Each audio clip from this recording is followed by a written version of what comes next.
अपने देवाधिदेव के चरणों में प्रणाम करती हूँ, मेरा प्रणाम स्वीकार हो। माता पार्वती के चरणों में प्रणाम करती हूँ, मेरा प्रणाम स्वीकार हो।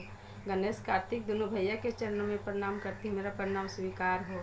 और जितना भी देवी देवताओं हैं और जितना गुरु भाई गुरु बहन हैं मेरा वीडियो देखते हैं सुनते हैं, उन लोगों को भी चरणों में प्रणाम करती हूँ, मेरा प्रणाम स्वीकार हो।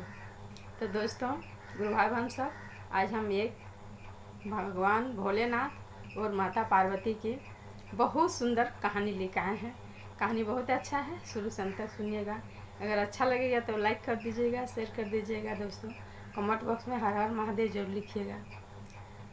भगवान भोलेनाथ को खेती करना बहुत आता है, बहुत पसंद है, पर उनको भोले के कारण उनको कोई और ले लेते हैं। उनका खेती जो भी होता है, उनका भोलापन के कारण कोई और उनका यहाँ अनाज चला जाता है। आज इसी के आधारित हम एक चर्चा लाए हैं दोस्तों, बहुत अच्छा है। एक दिन माता पार्वती और भगवान भोलेनाथ कैलाश पर्वत में बैठे थे, तो माता पार्वती कहते हैं भगवान से कि प्रभु, आप तो प्रतिदिन अपना ध्यान में लगे रहते हैं और हम लोग को घर में इतना गरीबी है, अनाज नहीं है, तो हम लोग क्या खाएंगे। सब बच्चा सब मेरा भूख में रह रहा है, कार्तिक गणेश सब भूख में है, तो क्या करेंगे। आप कुछ काम करिए, नहीं तो हम लोग क्या खाएंगे प्रभु।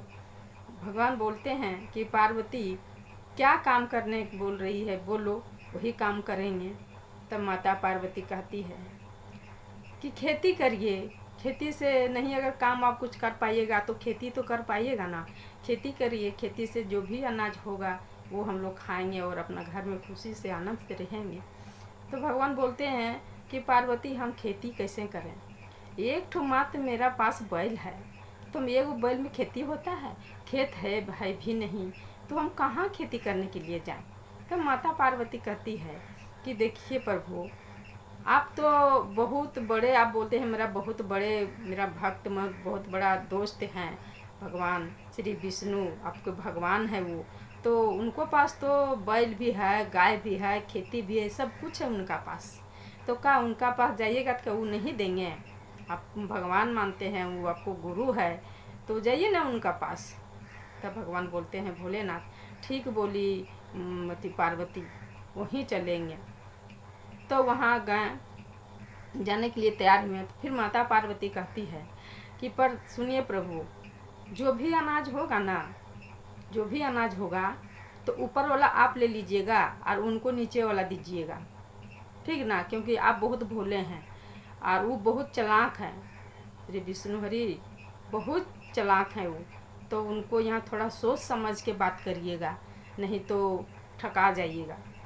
तब भगवान भोलेनाथ बोले जैसा तेरी आज्ञा है पार्वती, वैसा ही हम करेंगे। तो फिर चले गए तो जाके श्री विष्णु जी के पास और बोलते हैं कि विष्णु जी को प्रणाम किए। विष्णु जी भी प्रणाम किए। विष्णु जी बहुत आदर सम्मान देने लगे कि पधारिए प्रभु, आपको क्या हम स्वागत करें, आप मेरा घर आए हैं, आपको नमन करती हूँ। और ये भी अपना तरफ से प्रणाम कर लेंगे, क्योंकि ये दोनों को एक दूसरे को गुरु मानते थे, एक दूसरे को भगवान मानते थे, तो एक दूसरे को बहुत आदर सम्मान उन लोग को वहाँ होने लगा। ये भी भोलेनाथ भी उनको पूरा मतलब करने लगे और भी इनको करने लगे। तब भोलेनाथ बोले कि प्रभु, हम आए हैं आपको यहाँ खेती करने के लिए। मेरा पास तो एक ही को बैल था ना, आपको पास बहुत बैल है, खेत बाड़ी सब कुछ है, तो हमको एक बैल दे दीजिए, कुछ खेत भी दे दीजिए करने के लिए। तो विष्णु भगवान तैयार हो गए, बोले हाँ प्रभु, करिए ना, करिए। तो बोले पर पार्वती बोल के हमको भेजी है कि अनाज में जो भी होगा वो नीचे वाला उनको दे दीजिएगा और ऊपर वाला आप ले आइएगा। तो भगवान श्री हरि विष्णु तो वो तो चालाक हैं, वो मनी मनी मुस्कुरा रहे थे और बोले ठीक है प्रभु, जैसी आपको इच्छा। तो ये बोले बोलिए क्या चीज़ के हम खेती करें। तो बोले क्या चीज़ के, आलू के खेती करिए प्रभु, आलू का। तो आलू का खेती भगवान भोलेनाथ किए। अब आलू का खेती किए तो खूब आलू हुआ। आलू पूरा जब कोड़ाने के जैसा हो गया, आलू निकालने के जैसा, तो भगवान क्या किए भोलेनाथ, पार्वती जैसे बोली थी तो ऊपर ऊपर वाला काट के और नीचे वाला विष्णु जी के छोड़ दिए। और काट लिए पूरा ऊपर का पत्ता और बोरा में भर के और नंदी पर बैठ के और वो चले गए। तो माता पार्वती जो थी कैलाश पर्वत से देख रही थी कि कब मेरे पति आएंगे, कब लाएंगे तो हम लोग खाएंगे। देखते हैं कि बहुत बड़ा बोरा में भर के एक बोरा ला रहे हैं, तो बहुत खुश, माता पार्वती बहुत खुश हो गई। तो वहाँ जब पहुँचे, जब खोल के देखती है तो सिर्फ आलू के पत्ता है। तो माता पार्वती बोलती है, कपार पीटती है कि हरे कपार, क्या मेरा कपार में लिखा है, ये तो पत्ता उठा के ले आए हैं, इसमें तो खाने के जैसा कुछ है भी नहीं। तब बोलती है अपने स्वामी से कि स्वामी आप तो पत्ता लाए हैं, पत्ता हम क्या करेंगे, इसको आप लाए हैं, ये वाला कैसे खाएंगे बताइए, अब ये वाला क्यों लाए। तो भोलेनाथ कहते हैं कि पार्वती तू ही ने बोली थी कि नीचे वाला उनको दे देना, ऊपर वाला आप ले आइएगा, तो हम आप ऊपर वाला लाए हैं, अब हम क्या करें, जैसा तुम बोली वो सही तो हम किए। तो माता पार्वती बोली, हारे कपार, मेरा कपार में इतना भोला पति है, इतना भोला को भी इनको मूर्ख बना दे रहा है, मूर्ख बन के आ जा रहे हैं, जाइए फिर से करिए, फिर से खेती करिए। फिर भगवान गए वहाँ विष्णु जी के पास और बोले कि विष्णु जी फिर से हमको दे दीजिए, हम फिर से करना चाहते हैं, सो हमको फिर से खेती करेंगे, हमको दे दीजिए कुछ खेत, अब फिर बल दे दीजिए। पर पार्वती बोल के भेजी है ना कि इस बार आप नीचे का लाइएगा और उनको ऊपर वाला दे दीजिएगा, तो हम वही करेंगे। विष्णु जी फिर से मुस्कुराएं और बोले, ठीक है प्रभु, जैसे आपको इच्छा। तो भगवान शंकर बोलते हैं, तो क्या हम चीज़ की खेती करें। तो विष्णु बोले कि इस पर बजरा की खेती करिए, बजरा का खेती। तो भगवान भोलेनाथ तैयार हो गए। जब बजरा लगाए, बजरा खूब हुआ, खूब पकने लगा, बजरा कटा के शुरू हुआ, कटाने का ये आ गया। तो भगवान बोले विष्णु जी से कि इस बार तो हमको पार्वती नीचे वाला बोली है, तो हम नीचे वाला ले जाएंगे, आप ऊपर वाला काट के रख लीजिए और हम नीचे वाला ले जाएंगे। विष्णु जी ऊपर वाला आप रख लिए और नीचे वाला डंटी भगवान भोलेनाथ ले आए। फिर से बोरा में भर के नंदी पर बैठ के और फिर से अपना कैलाश पर्वत पर गए। तो माता पार्वती टुकुर टुकुर देख रही थी कि कब मेरा पति लाएंगे, कब लाएंगे, कब लाएंगे तो खाएंगे। बहुत खुश थी बोरा देख के। तब देखती है फिर वहाँ खोल के तो डंटल, सिर्फ डंटी लेके आए हैं। अब डंटी लेके आए हैं तो बोले कि ये क्या लेके आ गए हैं, डंटी लेके आए हैं, डंटी क्या खाता है कोई, ये लोग क्यों लाए हैं, इसका फल फूल क्या हो गया। भगवान भोलेनाथ बोले, इसका जो भी था ऊपर में था, तो भगवान वो विष्णु जी ले लिए, क्योंकि तुम हमको बोली थी कि नीचे वाला लाने के लिए, तो जैसा बताती है पार्वती हम वैसा ही करते हैं, हमको इसमें कोई गलती नहीं है। भगवान फिर से माता पार्वती कपार पीटने लगी और बोलती है, हे भगवान, मेरा कपार में कैसा पति थे, ये कैसा पति हैं, ऐसे बोलने लगी। तब फिर से माता पार्वती बोलती है, फिर से जाइए आप खेती करने के लिए, फिर से जाइए और खेती करिए वहाँ। आज आपको इस बार का ऊपर नीचे दोनों का हिस्सा आप लीजिएगा और बीच वाला हिस्सा ना उनको दे दीजिएगा। तो भगवान बोले, शंकर ठीक है पार्वती, जैसे आप तुम कहती वैसा ही हम करेंगे।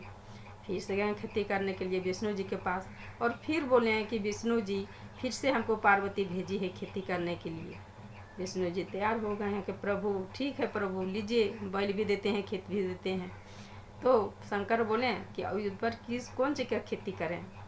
तो विष्णु जी मुस्कुराते हुए बोले कि इस बार, फिर बोलते हैं भगवान भोलेनाथ कि इस बार का खेती ना हमको पार्वती बोल के भेजी है कि ऊपर और नीचे के हिस्सा आप ले आइएगा, बीच वाला हिस्सा उनको दे दीजिएगा। तो भगवान विष्णु बोले, ठीक है प्रभु, जैसे आपको इच्छा। तो बोले कौन सी क्या खेती करें भगवान।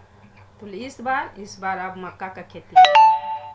तो भगवान भोलेनाथ तैयार हो गए, तो ठीक है इस बार मक्का की खेती लगाएंगे। और मक्का की खेती लगाएं तो पूरा मकई हुआ, पूरा खूब मकई हुआ। जब मकई पकने लगा तो भगवान बोले कि मकई पकने लगा तो मकई को अब तोड़ा जाए। तो विष्णु भगवान बोले ठीक है। तो भगवान भोलेनाथ बोले हम ऊपर और नीचे का हिस्सा ले जाएंगे, आप बीच का हिस्सा ले जाइए। विष्णु भगवान तैयार हो गए, ठीक है। बोरा में भर लिए ऊपर और नीचे का भगवान भोलेनाथ, फिर बोरा में भर के ले गए अपना कैलाश पर्वत। माता पार्वती देख देख के थी बेचारी। फिर जब देखती है बोरा वहाँ बहुत बड़ा नंदी में बैठ के बोरा ला रहे हैं तो खूब खुश हो गई कि इस बार तो नहीं ठकाए होंगे, इस बार तो आएगा ही धन मेरा घर, हम लोग खूब खाएंगे, गणेश कार्तिक मेरा भूखे रह रहा है, उन लोग को बना के खिलाएंगे। तब देखती है खोल के बोरा में तो देखती है कि ऊपर और नीचे का पत्ता और डंठी सिर्फ रखा है, उसमें कुछ है ये नहीं है। तो फिर से कपार पिटने लगी और बोली कि भगवान अब हम क्या करें, अब हम क्या करें ऐसा पति इस बार 3 बार गए खेती करने के लिए, तीनों बार में एको बार अनाज नहीं लाए। अब हम ऐसा पति, इतना भोला पति हम क्या करें, ये इतना भोला है कि कोई भी ठग रहा है इनको। भगवान से खूब बुरा मतलब जैसे तैसे बोलने लगी माता पार्वती भोलेनाथ को।